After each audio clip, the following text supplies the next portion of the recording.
Again, I just wanted to welcome everyone to today's webinar, Job Development, Building Skills to Connect with the Business Community. Next slide, please. This webinar is sponsored by the Northeast and Caribbean Mental Health Technology Transfer Center, or MHTTC, and we're housed at Rutgers in the School of Health Professions in the Department of Psychiatric Rehabilitation and Counseling Professions. My name is Kati, and I'm the project coordinator here at the center, and we'll be introducing our webinar presenter today. Our center is funded by SAMHSA, the Substance Abuse and Mental Health Services Administration, to enhance the capacity of the behavioral health workforce and to deliver evidence-based and promising practices to individuals with mental health conditions. We also address the full continuum of services spanning mental illness prevention, treatment, recovery, and supports. If you're interested in staying up to date with the events and products the Northeast and Caribbean MHTTC is providing, we ask that you please sign up to receive our email communications. You can sign up by visiting the link that you see on the website. I'll share it also in the chat box for your convenience, and so you can stay up to date with the events and trainings that we're offering. Next slide, please. Following this webinar, you'll be asked to complete a brief survey. We value your feedback and use it to improve our activities and inform our future activities. These surveys are also important because our continued funding is linked to their completion. So we thank you in advance for your participation. We also just want to note that we will be recording the didactic portion of this webinar today, and we will pause the recording when we have a breakout session or if anyone is speaking about any personal matters, and we will make a note of when the pausing of the recording will happen. Next slide, please. At the time of this presentation, Miriam Delphin-Rittman served as Acting Assistant Secretary for Mental Health and Substance Use at SAMHSA. The opinions expressed herein are the views of the speakers and don't reflect the official position of the Department of Health and Human Services, or SAMHSA. No official support or endorsement of DHHS or SAMHSA for the opinions described in this presentation is intended or should be inferred. We encourage you today to interact with our presenter during the webinar by using the chat feature. Please post any comments or questions you have in the chat, and I'll collect the questions as we go and ask them of the presenter during the Q&A time toward the end of the presentation. Also, during this webinar, our presenter may pose questions to you, so please feel free to answer them using the chat. Also, we ask that you remain mindful that this is a webinar hosted on Zoom meeting format. Therefore, video and audio capabilities are available to you, and we just kindly ask that you remain mindful of video or audio during the didactic portion of the webinar. Next slide, please. We wanted to let you know about our 988 Suicide and Crisis Lifeline, and this is for people experiencing suicidal ideation, mental health substance use crisis, emotional distress, or if someone is concerned about a person in crisis. Please make a note of this resource, or you can also call the 988 to chat or text 988, or you can also chat online at 988lifeline.org. The MHTTC network is committed to using affirming, respectful, and recovery-oriented language in all activities.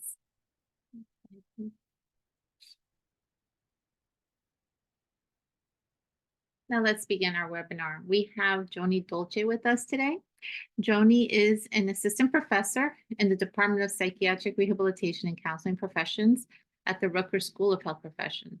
Joni has several years of experience working in behavioral healthcare settings, namely supported employment. Joni teaches courses in the department's undergraduate program, as well as providing training and technical assistance to behavioral healthcare providers. Her research interests include staff training and employment services, and she presents nationally on the topic of employment services and is listed as the Society of Human Resource Management recommended speaker on the topic of creating workplaces that support mental health. So again, welcome everyone, and I will turn it over to Joni. Thank you so much, Kati. Welcome everyone. Before we get started, maybe we can have a quick check-in. It looks like we have a nice group of around 20 people, so not huge, but maybe a check-in. I always like to find out what drew you to today's webinar. What is it about today's topic that you're interested in learning more about? What was it about job development, specifically building relationships with employers, that drew you here today? You can use the chat or unmute your mic.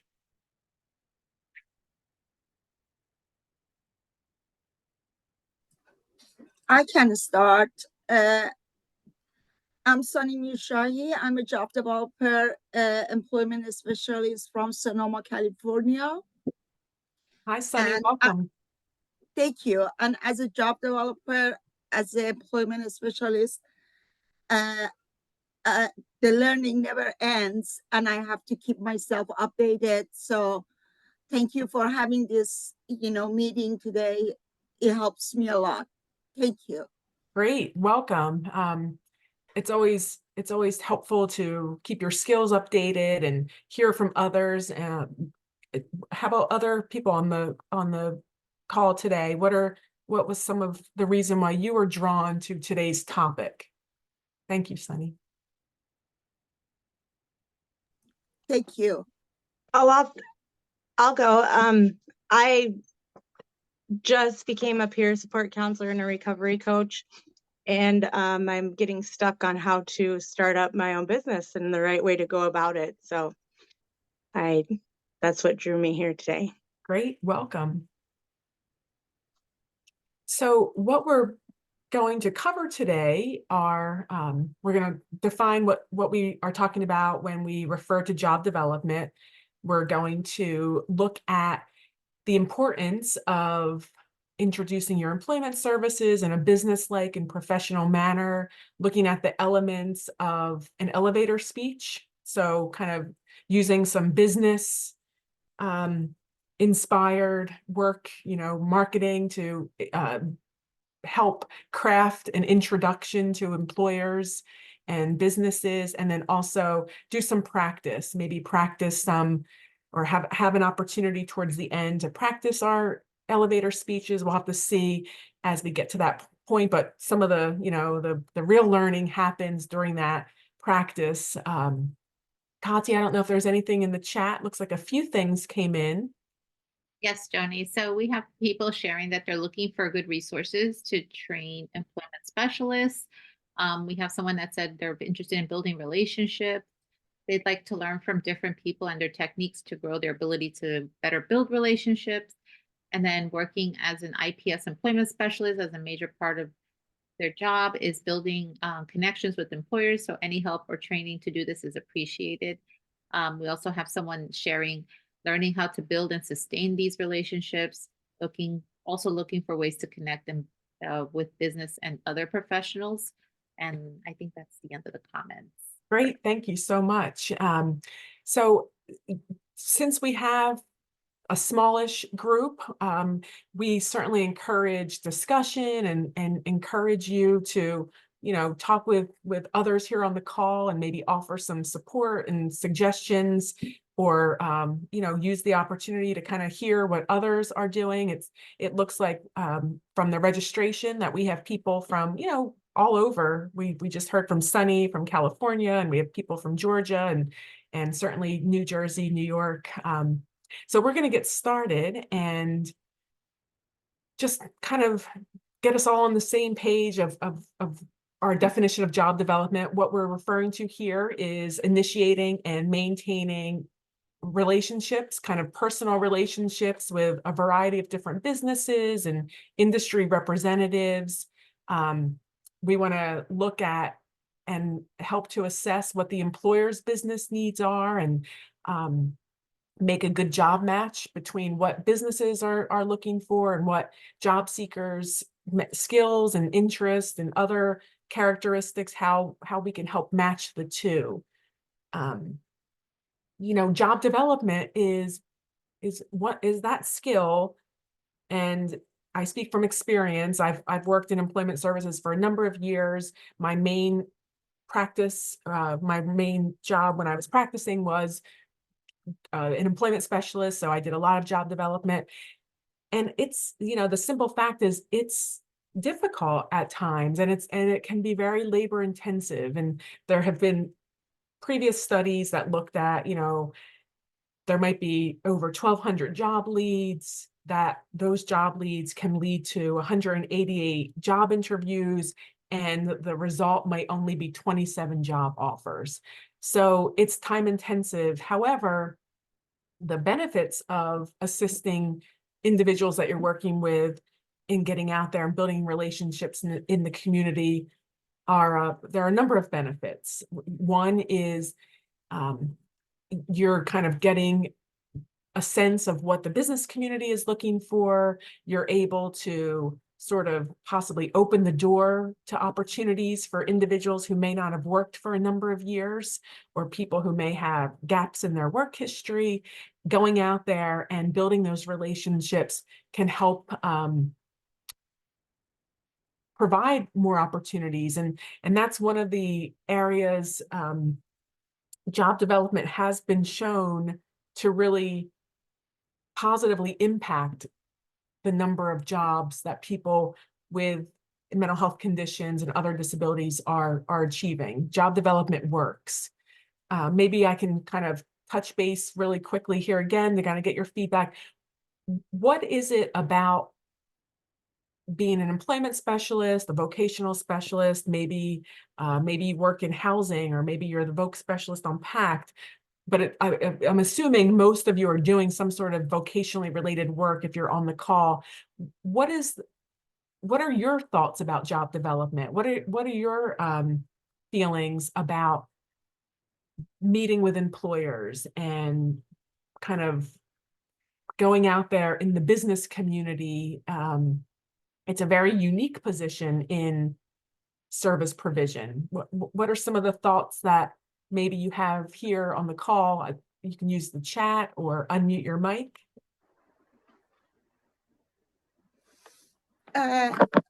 For me, because I do work with the mental health patients, it is sometimes very difficult. I don't know how to do the job development without sharing the condition of my client. I see. So it So seems like the disclosure or managing personal information is how we like to refer to, going out there and meeting with employers without divulging too much information, is something, Sunny, that you find difficult at times. Absolutely. I think that's yes, a common challenge that many employment specialists and job developers share. I don't know if there's yes, anything in the chat. As someone shared, I definitely agree that it is time intensive. It feels good when you do make a good connection, but It getting does. where it is a good connection is difficult. Also, it's nerve-wracking. And then someone is agreeing with Sunny's statement. Job development is that area I mentioned that many employment specialists find most stressful and most difficult, because it's a little bit different than what we went to school for, possibly, or what our main job is to provide counseling and support to individuals.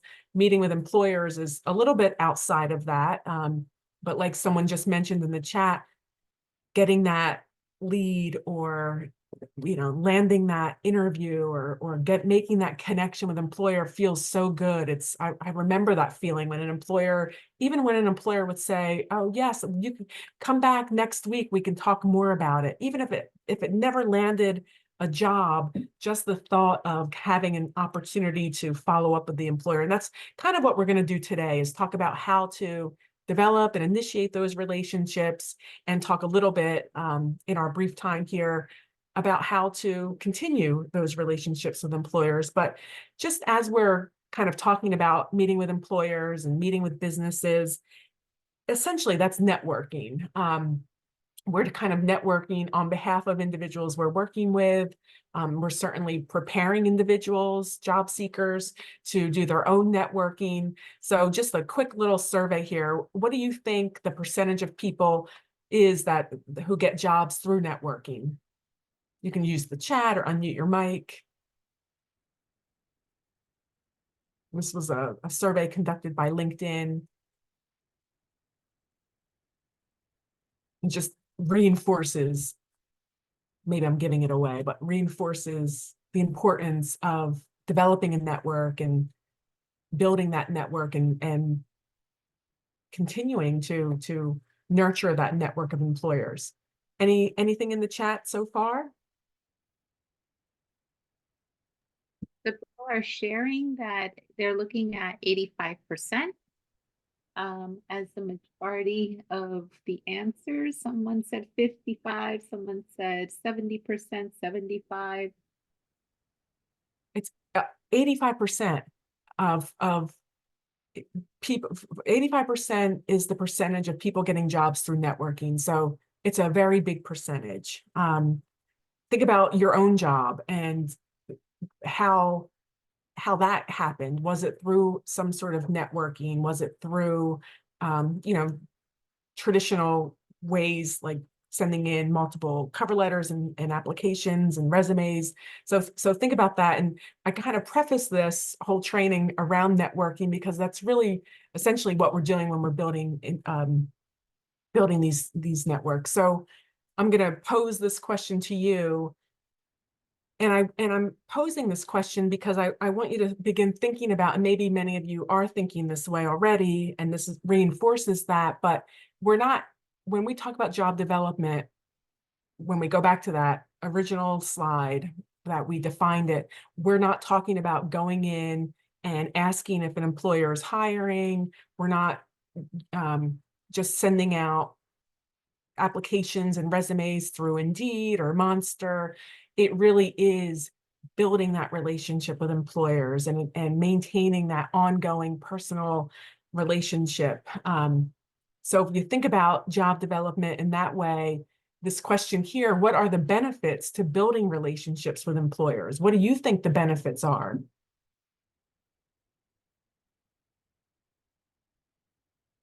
You can use the chat or unmute or just.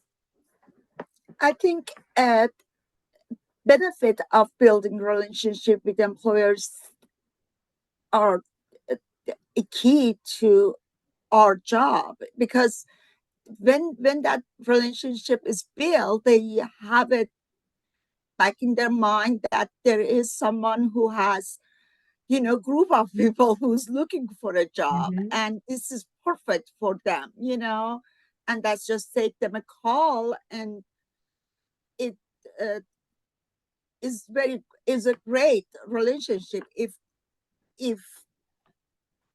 you know Absolutely. So building that relationship can translate to employers then maybe thinking of you and thinking of the services that you provide and maybe giving you a call when they might have openings.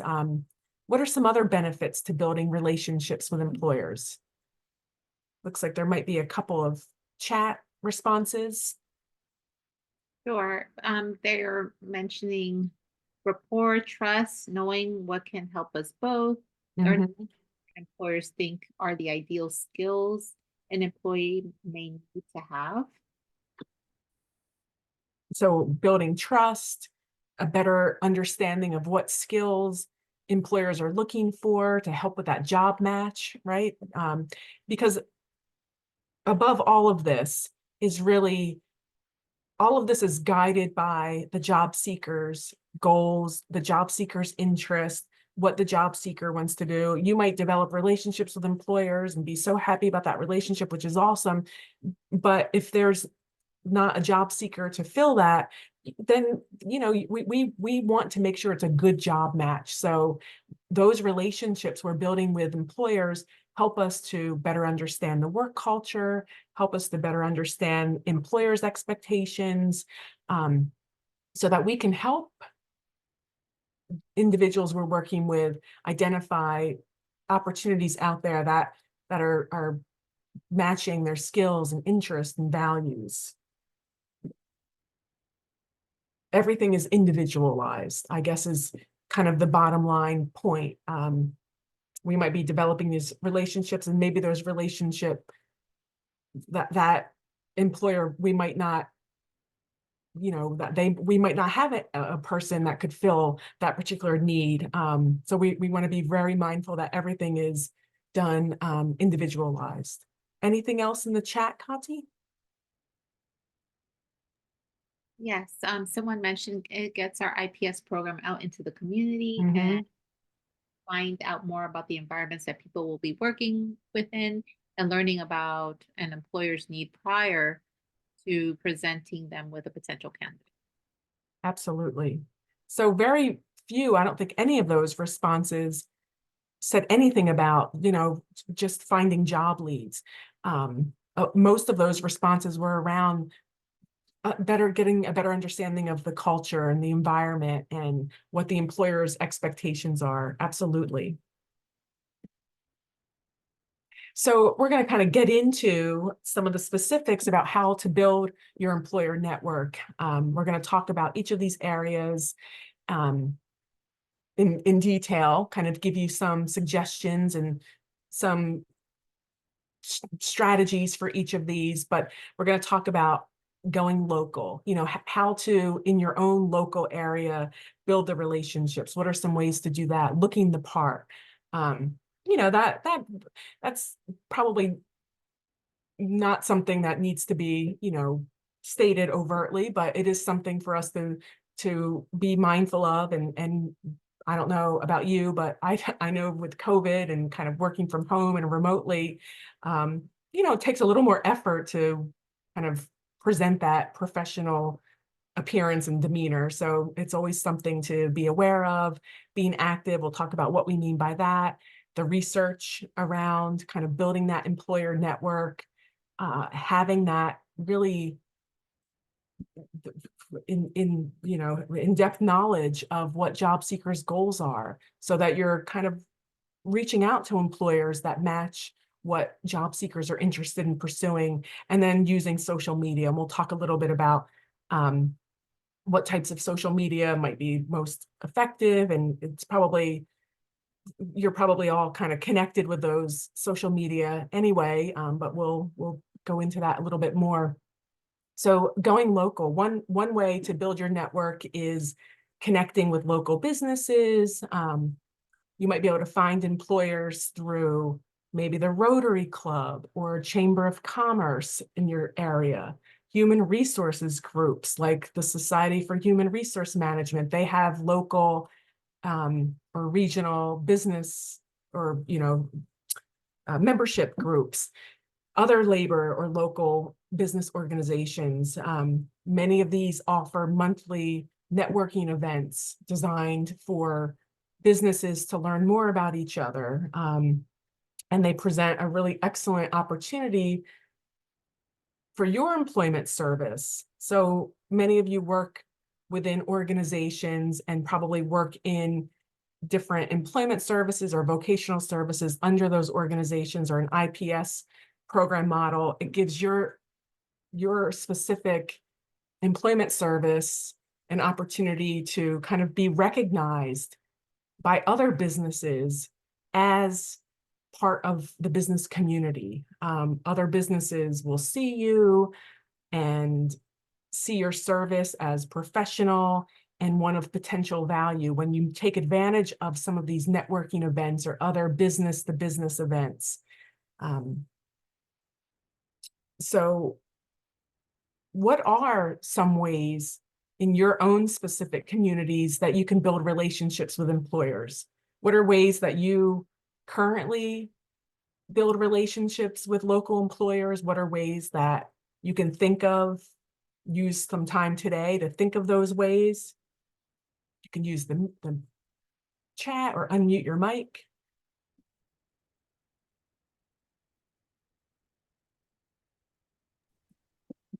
I just the other week I went to downtown Santa Rosa and I start going to each of the restaurants and the coffee shop, flower shop.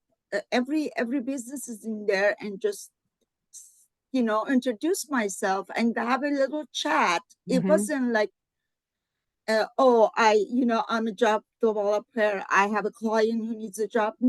I didn't say anything. I just gave them my business card and I just said hi. Yes, And that's I excellent. I hope the next time when I'm there for a client, then they remember me, and it wouldn't be so awkward.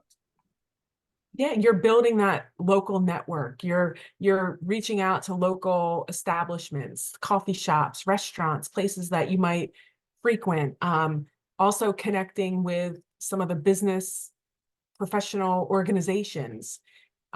Is anyone currently connected with or plans to connect with the local Chamber of Commerce in your area or other business to business networking organizations or events?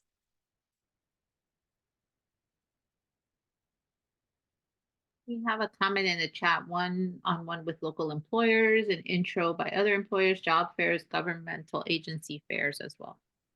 So job fairs. And I love the way that you're framing job fair as a way to build relationships with employers, because I think that's exactly the perfect way to use job fairs, is to get a sense of what employers are in the area.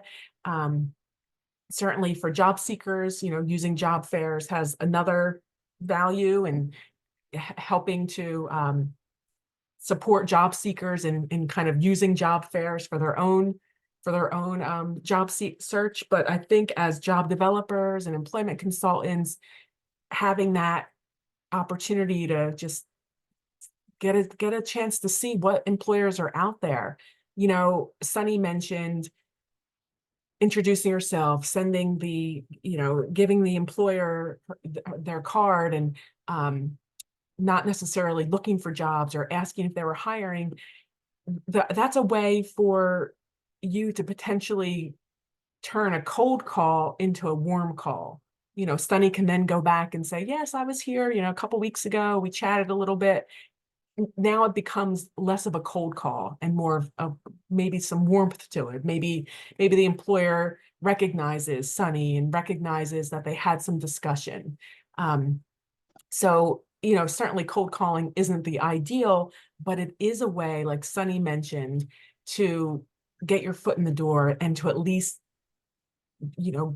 drop off the card, get the name of an employer with jobs that job seekers are interested in, and just kind of build that relationship.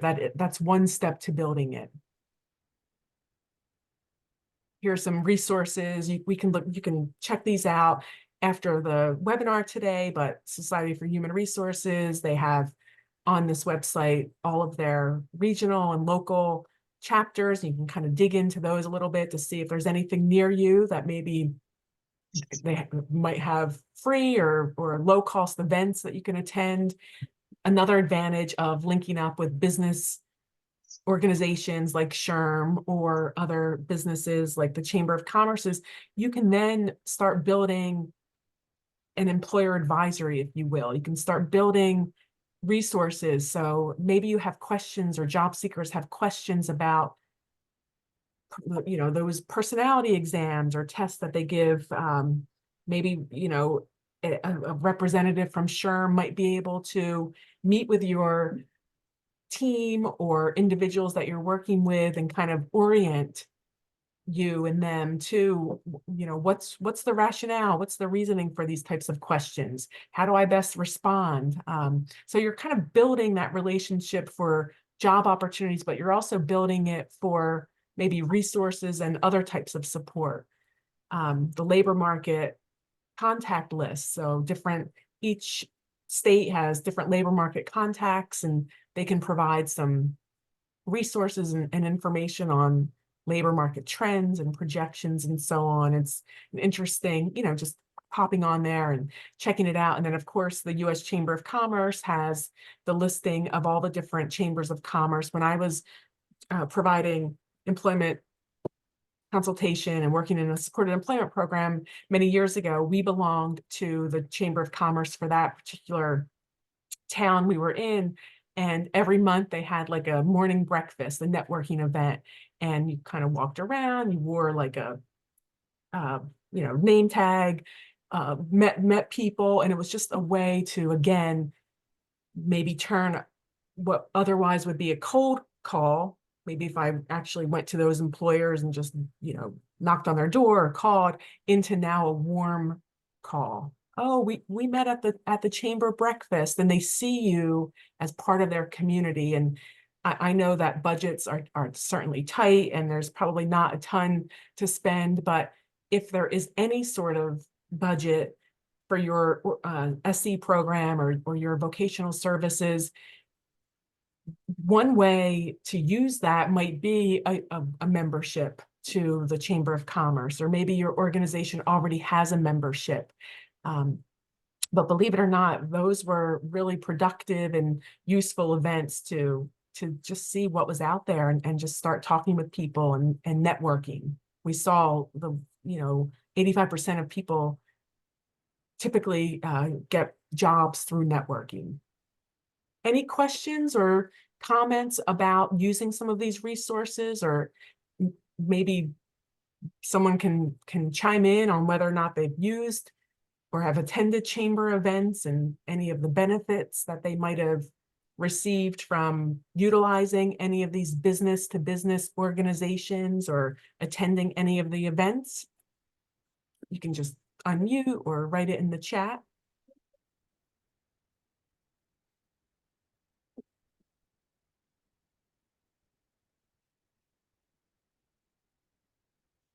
Or maybe another question might be a follow-up.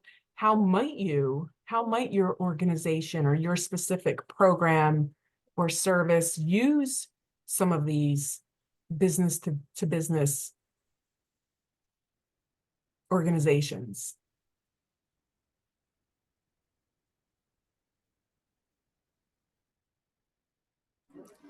Actually, I never used the Chamber of Commerce before. I like to learn more about them. I'm gonna search right after this meeting, but Great. I really need to learn more about that. I think I'm not sure why I never try to register or with them. I have to register, right? I don't know how that works. Yeah, go on the website and see for your local area, and also maybe talk to your administrator. Maybe there's an existing membership. Maybe your organization already is a member, and maybe if no one is consistently going, maybe you can take advantage of their spot or the opportunity to go to some of these events. And maybe some of the events are held remotely now after we're kind of used to a remote world. But thank you, Sunny. Anyone else have an opportunity to use the chamber or attend some of those events? Or maybe there's something not here that you have used? Someone in the chat shared, I think it would be very beneficial to rub elbows with the local Chamber of Commerce, and they're all for getting more connection. Absolutely. I'd be curious if we do a follow-up training to see if anyone had an opportunity to reach out and how it went. So again, looking the part, just a reminder to present yourself and your services professionally and in the most business-like manner. Of course, our clothing should be neat, and if you're unsure, how to match what the employer's dress code is, maybe it's always better to err on the side of maybe more formal than casual. Maybe you have, a day or two a week that you spend out in the community, whether it's attending some of the networking events or what Sunny had mentioned, maybe, making those initial cold calls or initial introductions to employers, so that you can turn those into a warm call. Carrying something to take notes, whether it's an iPad or a pad, having a calendar ready. Business cards and other marketing materials should also be business-like and professional. So that kind of gets us into looking at our image. And when we're out meeting with employers and making our initial introductions and developing those relationships, what is the message that you want to communicate to an employer? So maybe you can use the chat, or a couple people want to raise their hands or unmute. Think about, what message do you want to communicate? And we walk through this image planning exercise to really have us think, how can we present ourselves in a way that businesses see us as very similar to them? You know, there's a risk when you are going out and you're presenting your service in a way that is, you know, using terminology that is reflective of behavioral health services or working with people, you know, with disabilities. The employer might immediately shut off because the employer may not understand or have much knowledge about individuals working with disabilities or mental health conditions. Anything in the chat, Kati? It looks like I saw a couple of things. Yes, someone also shared here, webinars also work, being professional and honest. The libraries are also good to check out, and bulletin boards are still a thing, offering transparency. And they're also asking, what is an example of the elevator pitch you use in this case? We're going to get to the elevator pitch. We have a whole you know, so a whole section on that. So we will definitely get to, but the message people want to communicate, I heard being honest, transparent, professional. Sunny, you have your hand raised? Yes. A message I want to communicate to is, my goal is to find a job for a client who has, you know, lower chances of finding a job and working of because of their mental health. I don't want to call it limitation, but the condition. And I want to communicate that need to them, that they are helping their community to do better. People who are in need, they are helping these businesses, helping them to do better, to have a part-time job and be an active member of the community. They are, and the businesses as a part of community are there, you know, to help too. So that's what I try to communicate with them, not, you know, only a job development, but it's a community action to help and take care of the members that are vulnerable. Thank you for providing that information. May I offer another way of looking at that?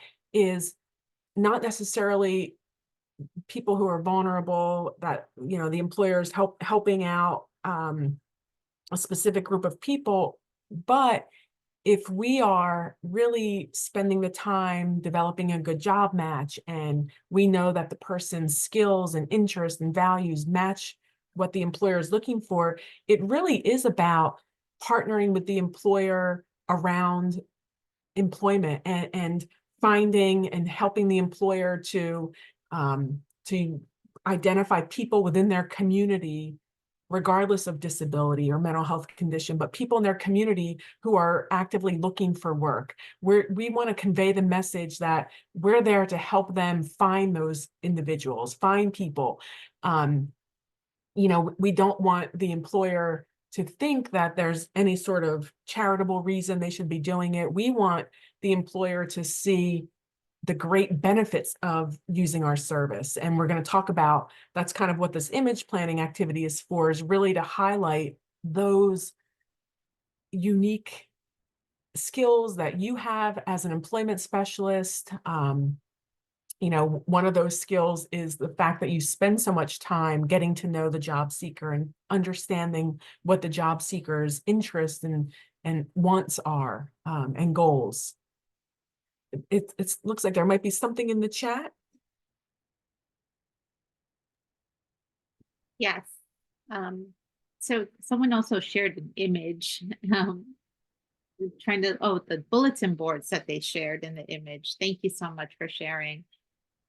They'd like to showcase that we're offering a service just like the employer offers a service, and try to avoid that using that they're affiliated with a particular organization because there's still a stigma around those services. Yes.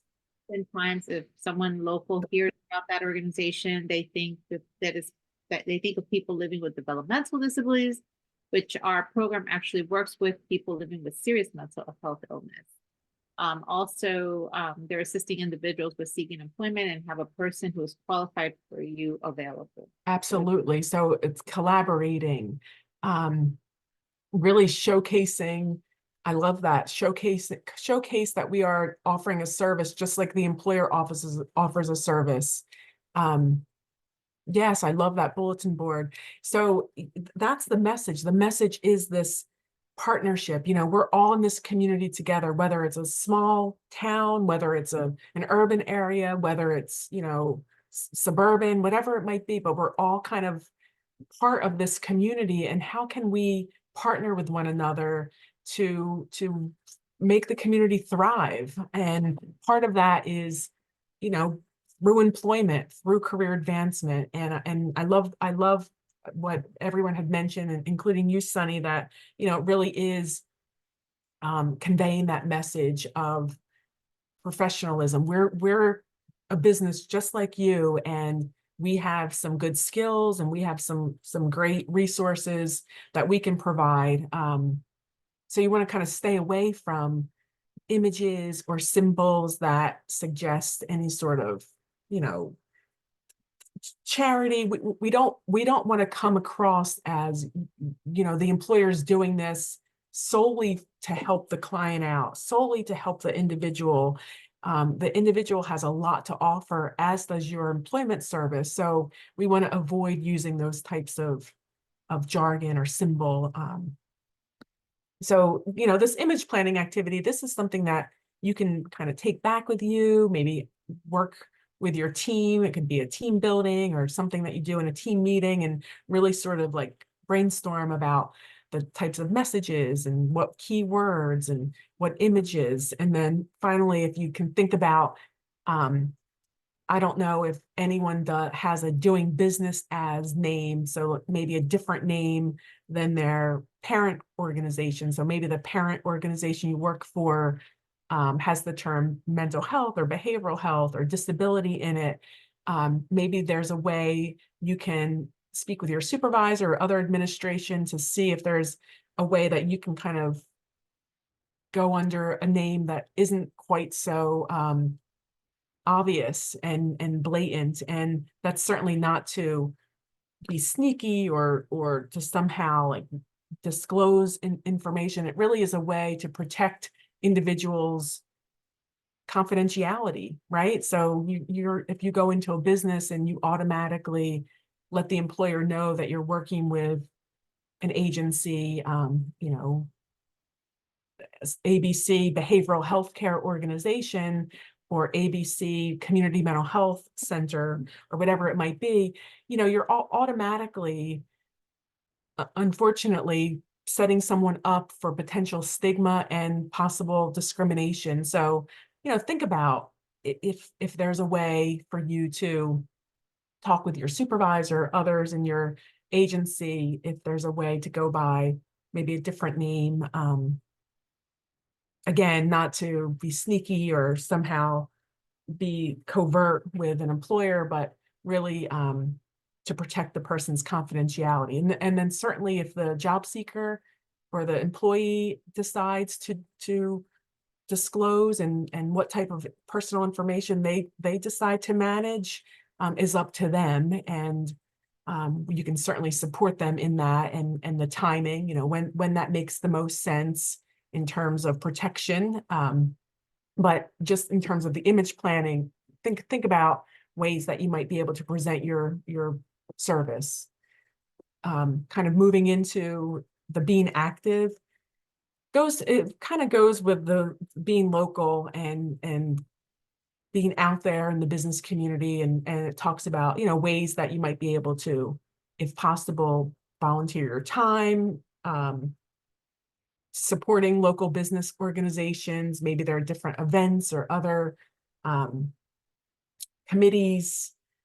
I'm thinking like some of the local, you know, SHRM meetings or other employer and business organizations. Maybe there are ways that they would want to use your skills. Maybe you have skills, or your service, your employment service has some skills that could be helpful. Maybe, you know, the job match, or you know, DEI, maybe there's a DEI, a diversity, equity, and inclusion type of committee that you can lend some support to. And, you know, certainly you would want to negotiate that with your employer if volunteering is something that you know, you can't do. Maybe you talk with your employer about that. But again, it's a way to strengthen and build those relationships. So it's not necessarily just volunteering. It could be other ways too. You know, sitting on a board of an organization or professional group,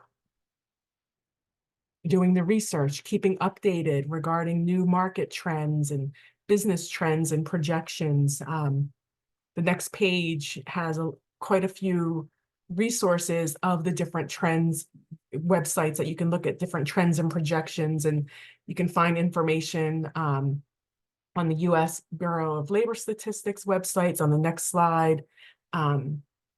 But being knowledgeable about what's coming into your local area not only helps you maintain familiarity with the current market, but it also helps you to see what's coming in the future. You know, what are they building? What recently near me here in southern New Jersey, they built a very large hospital that, you know, covered one large town and many other satellite offices.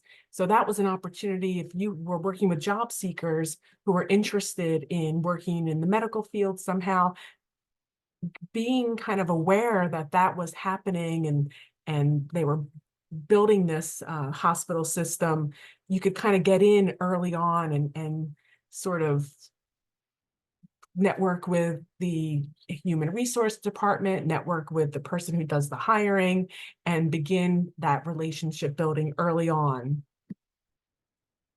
Some ways, here are just some websites that you can access after the webinar today to keep up with some of the trends and projections.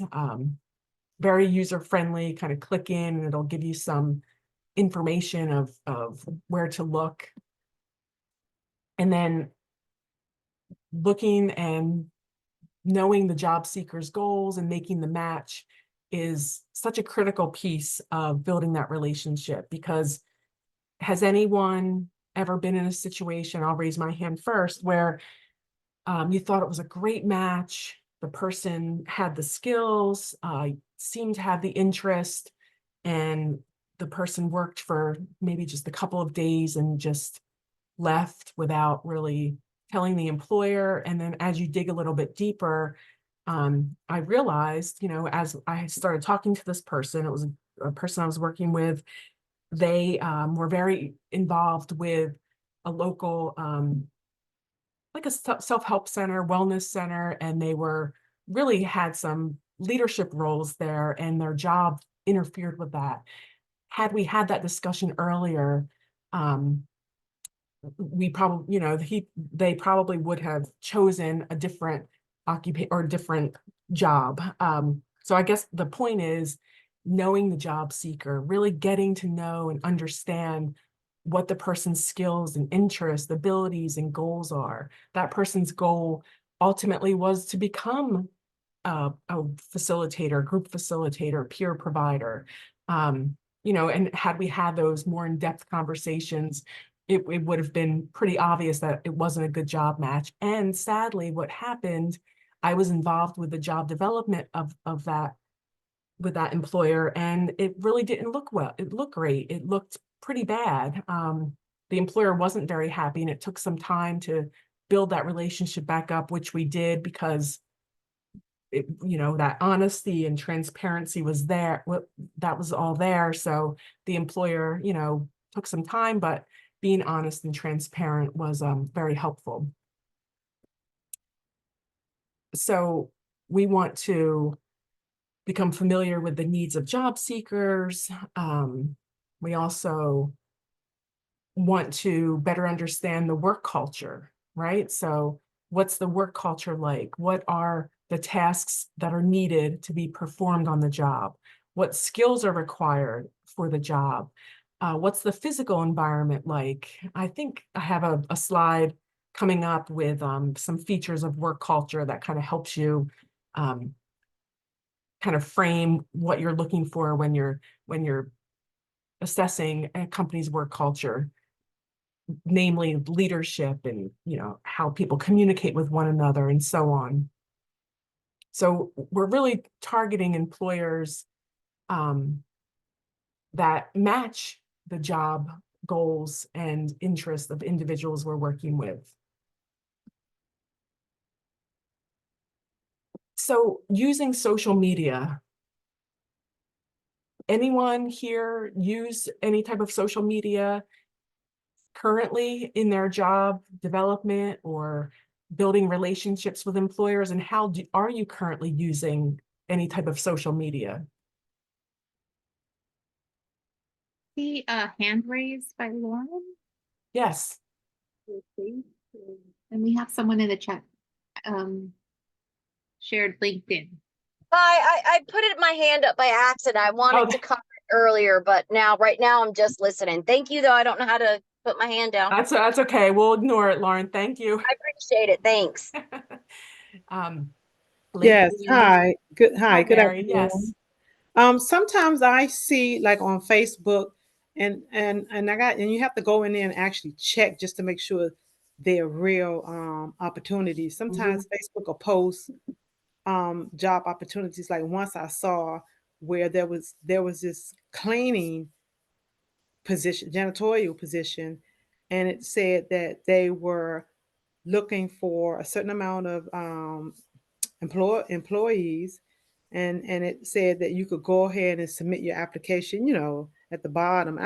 Sometimes I've seen that different job opportunities via Facebook, and I'll sometimes, kind of like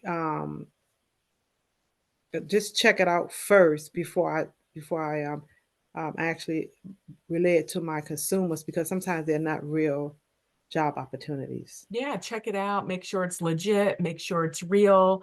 Also, marry a way, if once you find out it's real and legitimate, you can maybe dig a little deeper, and maybe you could develop some relationship with that person. And hey, I saw your post on Facebook. I work with a service, an employment service, and we help connect job seekers with local employers. And I just saw your Facebook post, wondering if you had some time over the next couple of weeks to maybe talk about a little bit what you're looking for and what some of your current or future needs might be.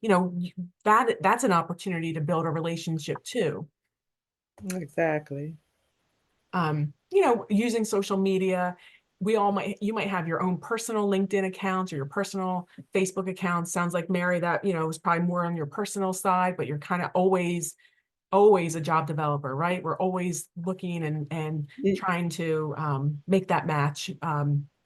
But if possible, maybe there's a way that your program could have maybe a designated LinkedIn, or maybe there's a way that you could somehow use your LinkedIn through your employment service, not necessarily just your personal LinkedIn account. So for example, you could be building relationships with employers through your own. Oh, okay. Yes, I understand. Yes. Yeah, so you might be able to build those relationships as your employment service. So Right. Mary, what organization are you with, or what's your employment service called? It's MBI, Okay. MBIHS. Yes. Okay, so kind of innocuous, not MBI Right. could Right. be business, and if you created a LinkedIn or other account, maybe through that, if Mhm. talk to your supervisor and your administrators, maybe there's a way that you could then follow companies. So I follow for these types of trainings, I follow certain Mhm. employers and businesses just to kind of Right. describe what that process is. So I follow that large hospital system that I was talking about. So I go on there and I can, I typed in the company's name in the search field, it's virtual Mhm. health, clicked follow, and then I now get all of virtual health Mhm. information. I can see when they have different walks and different events, and I can see when they have job openings. So it's a way to, again, build that network. And ideally, it would be great if you could do it through your service, your employment Okay. service, Mhm. but if you could certainly do it through your personal account too, and you want to, follow people who are hiring managers or the HR professionals in that company. And again, they provide a lot of information about stuff that they're doing that's not necessarily just job postings, but the virtual hospital that I'm talking about, health service, they send out lots of information about we're, hosting a walk this week, or we're hosting a 5K. And again, going back to some of those earlier slides about going local and being active, those are ways that you can connect in a very organic way with employers. Anything in the chat before we move on? Yes, we have a couple of comments in the chat. Someone shared, didn't think of using social media. I wouldn't want to make a separate, I want to make a separate account or something just for the sake of keeping work life and personal life separate. Also, someone mentioned, I've only used LinkedIn. It's a great tool. Part of LinkedIn is in order for clients to follow up with employers and their network, that usually means you need premium. But it can be a great way to find jobs. And yes, by following employers is great. And someone is also sharing that they're waiting for their LLC for the recovery coaching and peer support. Okay.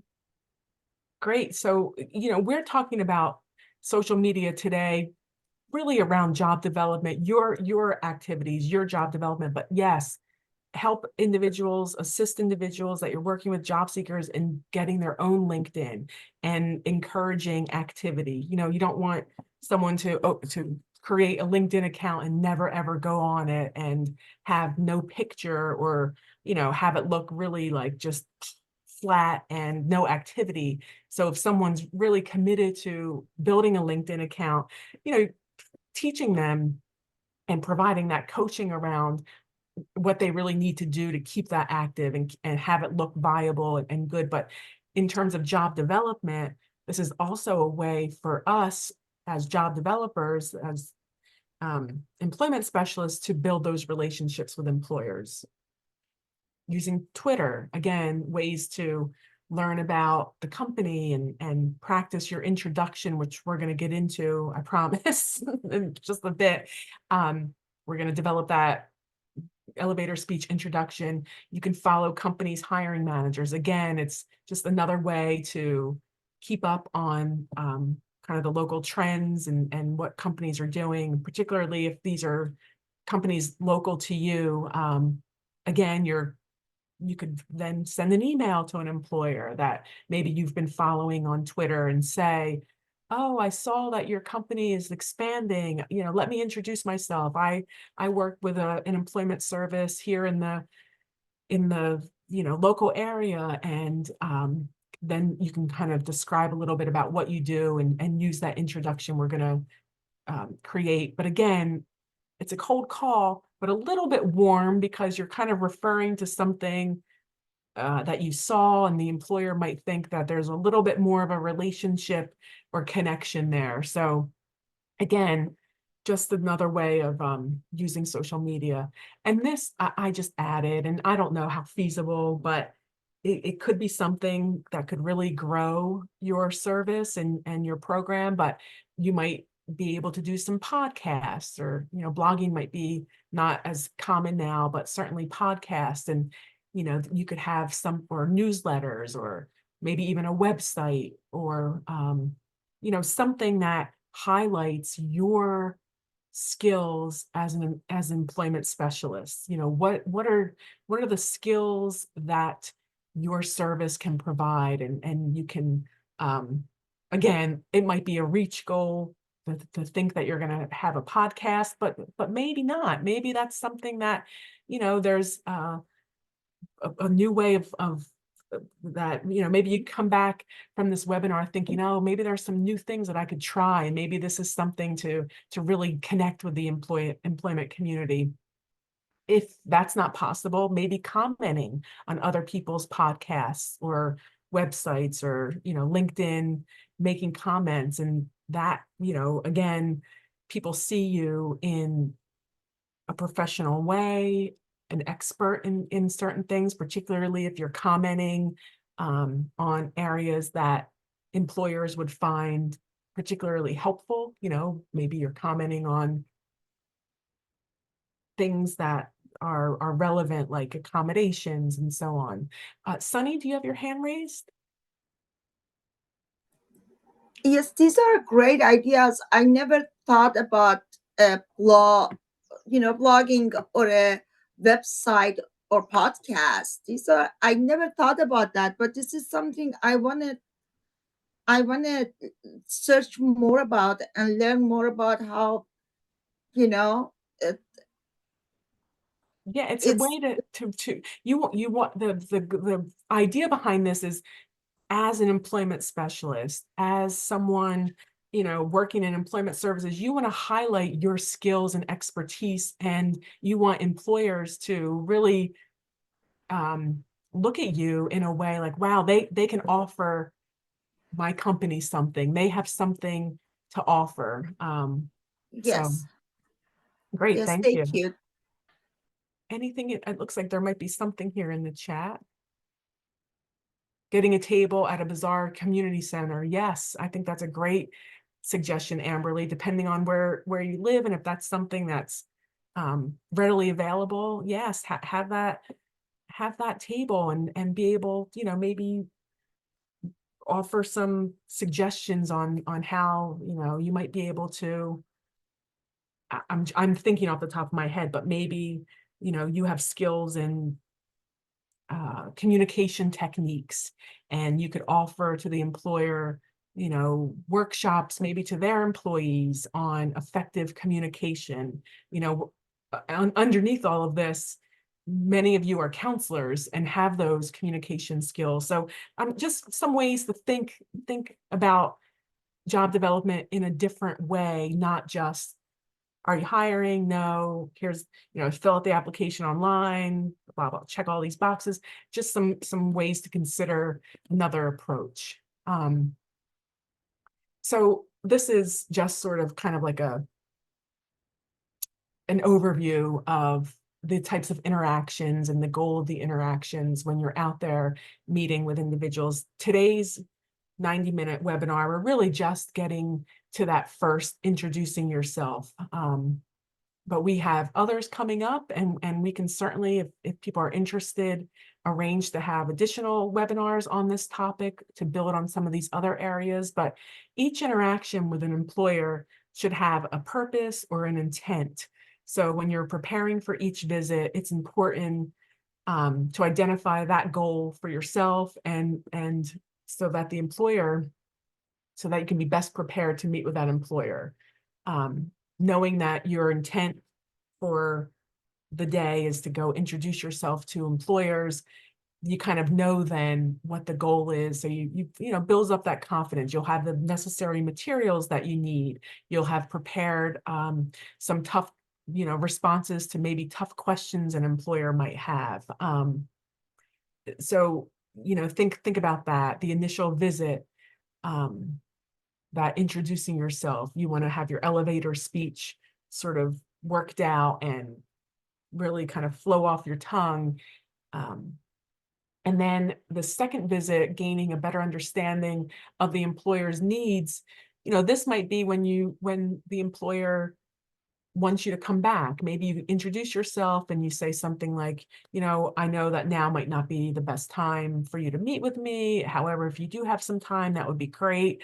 But I'd love to follow up with you next week or the week after, and talk a little bit further about some of what your needs might be and some of what your your current employer, your current setting right now is, what some of your employer needs are, employee needs. So kind of that second job development interaction. And these are just some questions to prompt some discussions during that kind of second visit, I guess, getting a better understanding of what employers needs. And then maybe you're going and assessing the work culture. And then the next slide, I have some areas to look for. Maybe you're there to arrange the interview for someone. Maybe you've introduced yourself, you got back for that second visit, you got a better understanding of what the employer's needs are.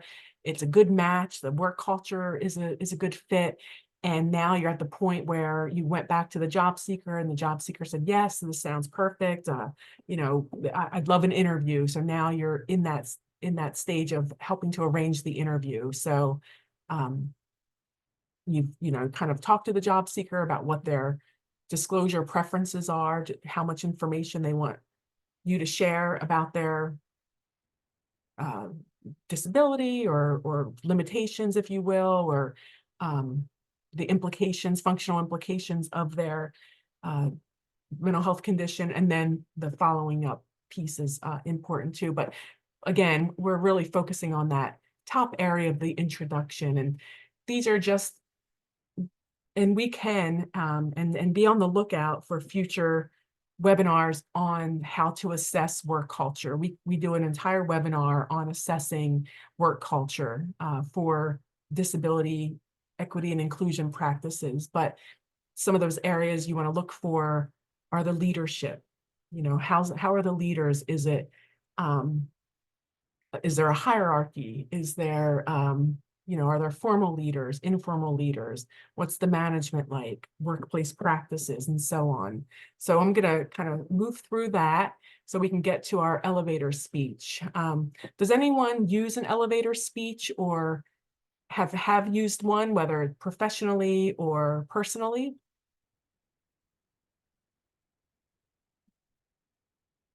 Looks like a couple people in the chat. So an elevator speech is kind of a brief synopsis, maybe 30 seconds, maybe a minute tops, of the service that you provide and the purpose of your visit. And we're kind of looking at it today, used when introducing yourself and services to employers. It's really used to pique an employer's interest because it gives a quick overview of why they should work with you or meet with you to further discuss. It's often used when networking or making that initial contact with a potential employer. After you say your elevator speech, you can hand out a business card if you have one, or other literature if you have that. So we're going to look a little bit and see the ingredients of an elevator speech. So you want to introduce yourself, your name, organization, and again, following back to what we talked about a little bit earlier, maybe you have, another doing business as type name that you go under with your organization. Again, not to be sneaky or covert in any way, but just to minimize that initial stigma and potential discrimination. So introduce yourself and your organization. I'll just use an example of when I was providing services. Hello, my name is Joni Dolce. I'm with the Integrated Employment Institute, Employment Services, and then identify a problem or a concern that the employer has. Finding reliable employees can be time consuming, and expensive. So an employer, you want to kind of touch on and hit a nerve with the employer, what problem they might be having. Describe how I can solve that problem or potentially solve that problem. II employment services assist employers with finding qualified job applicants. We take the time to speak with employers to identify their needs so that we can make a good match with them and job candidates. And then offer a benefit to the employer. Employers can save time and money in the recruitment process. So if I'll put that all together so that you can hear how it sounds, but it's really these basic ingredients are really the crux of a good elevator speech when we're using it to introduce ourselves to employers. So, hi, my name is Joni Dolce. I'm with the Integrated Employment Institute's Employment Services. I know finding reliable, good work ethic employees is time consuming and expensive for employers these days. II services we assist employers with identifying qualified job applicants. We take the time to speak with employers like you to identify your needs so that we can make a good job match with you and the job candidate. And in the long run, employers can save time and money in their recruitment process. So you kind of can see how it flows all together. Is anyone interested in checking it out, testing their own elevator speech? Maybe we'll get into some additional information that might be helpful as you're creating your elevator speeches. In the chat, Kati, is there anything that I want to highlight first? Yes, someone is sharing, just for privacy reasons, I will not, I will change their name. We are recording. Their name is MR, and I'm an employment specialist with XYZ Industries. Their job is to help people find employment. However, I'm not looking for a job for anyone today. Another part of my job is to make connections with local employers to learn about their business and the people who tend to be successful. I want to be a resource for you by hooking you up with the perfect job fit. If you'd like, I would like to schedule a 15 to 20-minute appointment to come back and learn about your business. Oh, I love it. That's great. Nice job. That's perfect. Has that been a successful approach? I'm looking at the speech that you just crafted in the chat here. Yes, I agree that it has to be very successful. I love how you mention I'm not looking for a job for anyone today. That immediately puts the employer at ease somewhat, right? So, I'm not looking for anyone today. Part of my job is to make these connections with local employers and learn about the business and the people who tend to be successful. So you're automatically putting that person at ease. And then I'd like to schedule a 15 to 20-minute appointment to come back and learn about your business. I love it. That's phenomenal. Thank you for sharing that. Looking at professionalism and developing that professional persona, I think what you just wrote in the chat embodies a lot of that. There's that confidence. I'd like to schedule a 15 to 20-minute meeting to further discuss. You're not really asking permission to do that. You're really confidently asking to do that. You're using business versus human service language. I didn't hear anything about human service kind of jargon. You're respecting their time. I'm not here today to get into what you're hiring for or if you're hiring. And you're very professional and positive. I love it. And then if we think about the language we use, we want to be mindful of jargon. We want to make sure we're using language that reflects the business community, right? So we might say things like competitive employment. Well, in an employer will just say work or a job or We might say consumer or client. We want to be mindful and use terms that are appropriate for a business setting: applicant, job candidate. We might say things like ongoing supports. Oh, we offer ongoing supports. Well, that might not resonate with an employer. That might not make sense, or employers may not understand in the business world what that means. That's long-term employee assistance. So we just want to be aware of the language that we use and not use jargon related to our human service or behavioral healthcare fields. So let's think about developing our own elevator speech. We can break up into a couple of different breakout sessions. We have about 15 minutes, a little bit less, and you can kind of work on developing your own elevator speech. And I'll broadcast this into the breakout session. So Kati, I don't know if we want to set those up. If you wanted to reach out with your elevator speech at a later date and I can review it and give some feedback, I'd be more than happy to do that. If no one cares to kind of join, say that, or it'll give you a chance to finish up. So please, you can get in touch with me at a later date.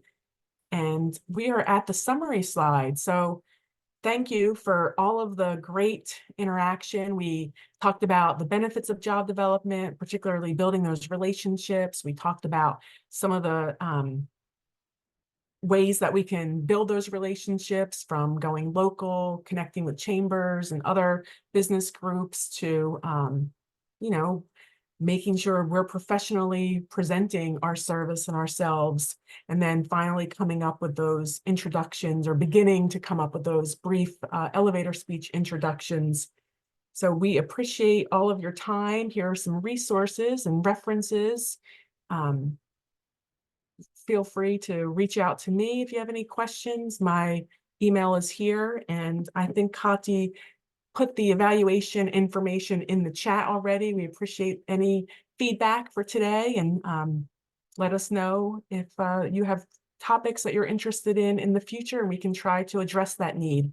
But thank you so much, and enjoy the rest of your day.